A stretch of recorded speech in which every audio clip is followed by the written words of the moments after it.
మీ అందరికీ మరొకసారి ప్రభు నామమున శుభాభివందనాలు. ఈరోజు దేవుని వాగ్దానము ఏమిటి అంటే, మనం ఏమి తెలుసుకోబోతున్నాము అంటే, ఈరోజు మనము ఆయన నిన్ను విడువడు, నిన్ను ఎడబాయడు. నిన్ను విడువడు, నిన్ను ఎడబాయడు. ఇప్పుడు మన తల్లిదండ్రులను మనల్ని విడిచినేమో కానీ, మన తల్లి మనల్ని విడిచినేమో కానీ, మన తండ్రి మనల్ని విడిచినేమో కానీ, నీ భార్య బిడ్డలు నిన్ను విడిచినేమో కానీ, నీ భారము ఏదైతే ఉన్నదో, నువ్వు ఎవరినైతే ధ్యానిస్తున్నావో, నీ ఆత్మీయ తండ్రి, నీ ఆత్మీయ గురువు, నీ దేవుడైన యెహోవా, ఆయన కుమారుడు యేసుక్రీస్తు నిన్ను విడువను ఎడబాయను అని చెప్తున్నారు.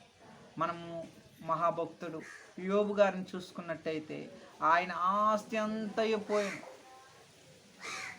వాళ్ళ భార్య తిడుతూ ఉంది, ఏమని? నీకు సిగ్గు లేదా? ఇంకా నువ్వు నీ ఈ స్థితిలో కూడా దేవుణ్ణి ఆరాధిస్తున్నావా? నీ దేవుడు నీకేం చేశాడు? నీవు సిగ్గున్న మనిషివైతే నువ్వు మొత్తం నీ దేవుని దూషించు. అలాంటి సమయంలో బలముగా మాట్లాడాలి. మనం కూడా మనకు అనేక సమస్యలు. ఉద్యోగం పోయిందా? నీకు ఉద్యోగం లేదా? ఇంట్లో ఇబ్బందిగా ఉందా? లేకపోతే ఎవరైనా నేను తిట్టారా? ఇవన్నీ దేవుని నామంలో దేవునికి అప్పచెప్పు. గొప్ప కార్యములు నువ్వు చూస్తావు. నా దేవుడు సర్వోన్నతుడు, నీకు గొప్ప కార్యాలు చేస్తాడు. యోబు ఒకే ఒక మాట చెప్పాడు, యెహోవాయే ఇచ్చును, యెహోవాయే తీసుకొనెను. అది గొప్ప నమ్మకం అండి. మనం నమ్మగలమా దేవుణ్ణి? ఆదివారం సన్నిధికి వెళ్తావు, వెళ్ళేటప్పుడు మబ్బుగా ఉంటుంది, అయ్యి బాబాయ్ వర్షం వచ్చేస్తుంది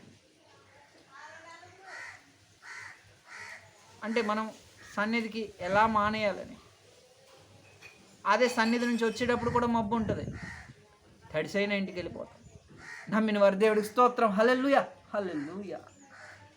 ప్రభు ఈరోజు నీతో నాతో మాట్లాడింది, నిన్ను విడువను, నిన్ను ఎడబాయను. ఒక సునామీ, ఒక ఉపద్రవం నీ మీదకి వచ్చిన ఆయన నిన్ను విడువడు, నిన్ను ఎడబాయడు. ఈరోజు వాగ్దానం, ప్రతిరోజు మొదటి నిమిషం, మొదటి సెకండ్ నువ్వు మంచం నుంచి దిగ్గానే దేవుడికి మోకరించాడు. నీ సమస్య భారము, నీ సమస్త భారమును ఆయన మీద వేయి. తండ్రి నిన్ను చూసుకున్నాను. ఆమెన్. చిన్న వాక్యం. దేవుడు దీవి.